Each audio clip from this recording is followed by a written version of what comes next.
Cerrad los ojos y pensad por un momento en la imagen de un psicópata. ¿Qué se os viene a la cabeza? Probablemente un adulto de mediana edad y seguro que de género masculino. Esa es la idea que nuestra mente asocia automáticamente a la violencia extrema. Pero hoy os voy a hablar de alguien que rompió por completo ese estereotipo. Beth, una niña que con tan solo 6 años ya mostraba comportamientos que aterrarían a cualquiera.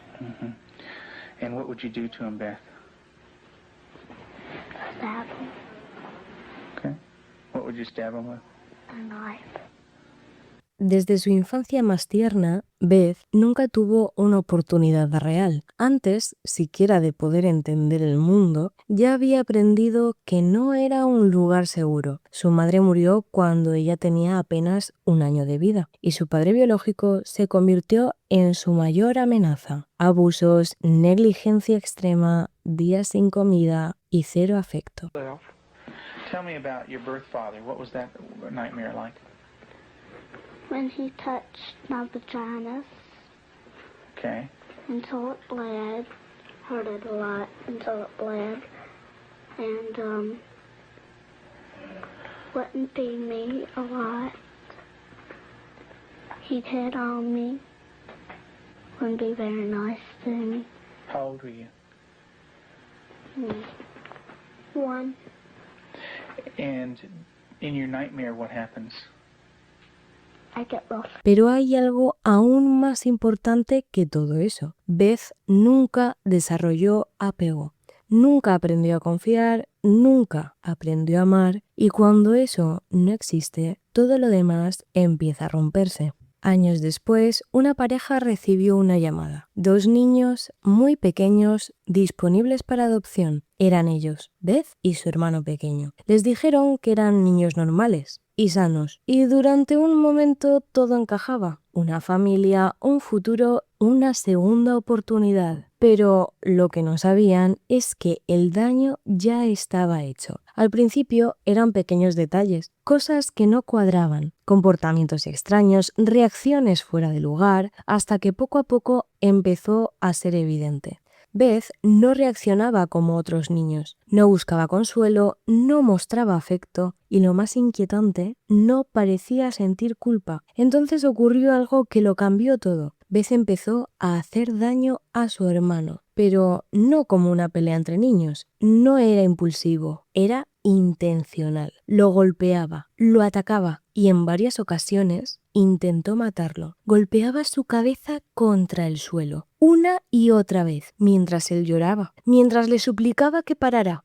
Y ella no paraba, no porque no pudiera, sino porque no quería. Pero lo más inquietante no era solo lo que hacía a los demás, era lo que hacía consigo misma. Beth se autolesionaba, se provocaba heridas, especialmente en sus genitales. Conductas que no correspondían a su edad, que no tenían sentido, a menos que entendieras de dónde venían, porque Beth había aprendido demasiado pronto, había sido expuesta a cosas que ningún niño debería conocer, y ahora lo repetía, sin comprenderlo del todo, pero sin poder detenerlo.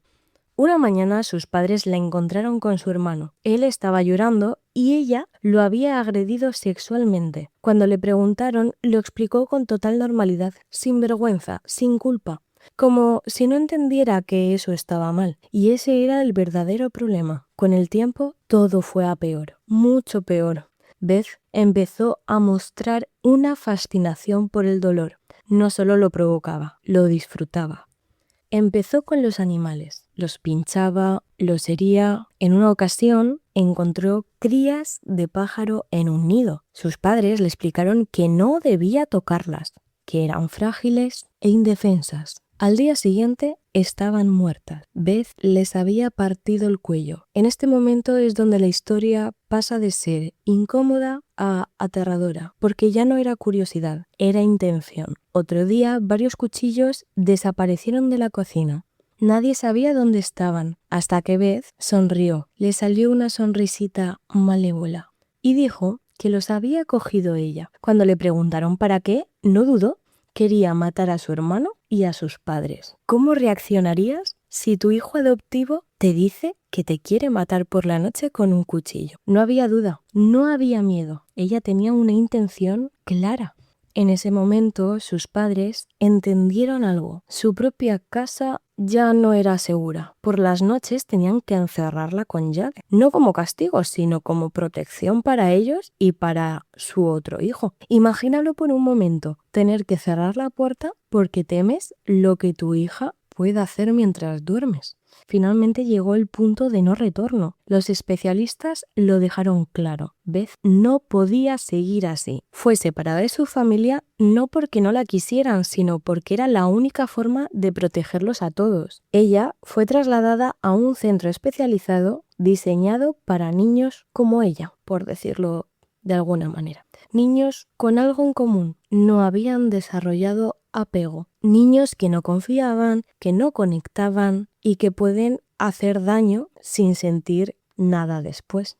El tratamiento no era convencional, era control absoluto. Nada de libertad, nada de decisiones propias y tenían que pedir permiso para todo, para beber agua, para ir al baño, para moverse, porque no puedes enseñar autocontrol a alguien que nunca lo tuvo. Pero el objetivo no era castigar, era reconstruir desde cero. Los terapeutas trabajaban en algo que damos por hecho, pero que Beth nunca tuvo: empatía, conciencia, la capacidad de sentir culpa. Paso a paso le enseñaban a entender el daño, a reconocer emociones, a diferenciar de lo que estaba bien y lo que estaba mal. Prácticamente le estaban reeducando, le estaban enseñando a ser humana. Durante las sesiones había algo que preocupaba a todos. Beth hablaba de hacer daño y sonreía.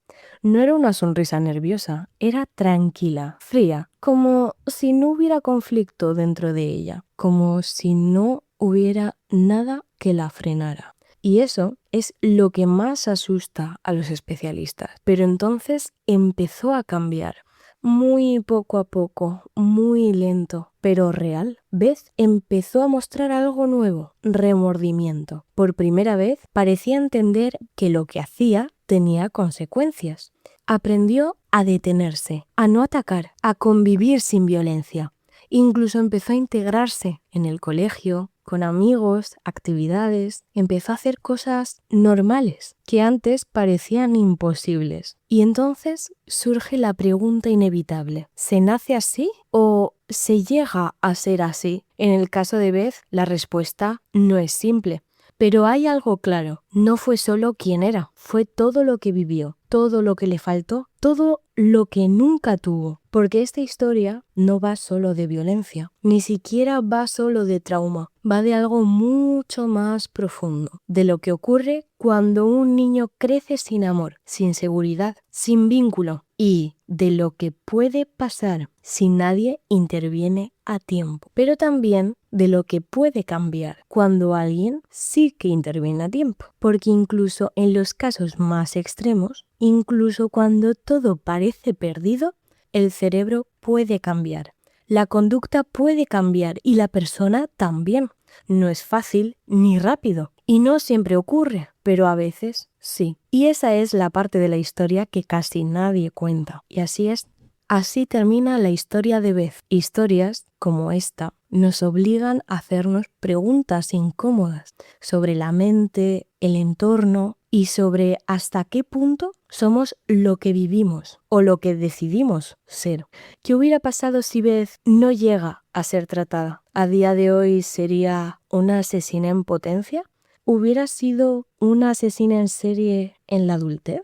Y hablando de asesinos en serie, la próxima historia va de alguien que no solo mataba, también escribía cartas enviadas a la prensa, mensajes cifrados y una obsesión por ser escuchado. Te acabo de dar la pista del próximo vídeo. ¿Sabes ya de qué tratará? Te espero el próximo martes en The Black Chair.